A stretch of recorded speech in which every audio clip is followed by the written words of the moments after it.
আসসালামু আলাইকুম। সবাইকে চড়ুইভাতি চ্যানেলের পক্ষ থেকে শুভেচ্ছা। কেমন আছেন সবাই? আমাদের বাচ্চারা অনেক সময় নানা রকম খাবারের বাহানা করে। সব সময় বাইরে থেকে খাবার নিয়ে আসা সম্ভব হয় না। এমন পরিস্থিতিতে ঘরে থাকা সামান্য কিছু উপকরণ দিয়ে বানিয়ে ফেলা যায় এমন মজার খাবার যা বাচ্চারা খেতে অনেক পছন্দ করে।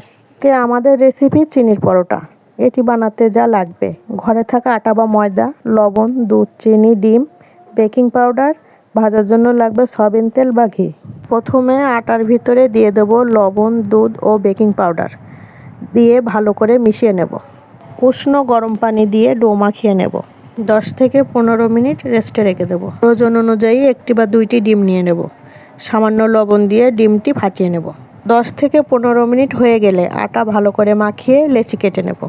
গোল করে বেলে ব্রাশের সাহায্যে ডিম ভালো করে মাখিয়ে সামান্য চিনি ছড়িয়ে দেব। এরপর পরোটার শেপে বেলে নিয়ে তেল বা ঘি দিয়ে লাল লাল করে ভেজে নেব।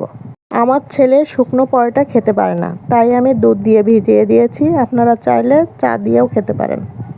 এতক্ষণ আমাদের ভিডিওটি দেখার জন্য সবাইকে অনেক অনেক ধন্যবাদ। ভিডিওটি ভালো লাগলে লাইক, শেয়ার ও কমেন্ট করে যাবেন। সবাই ভালো থাকবেন। আল্লাহ হাফেজ।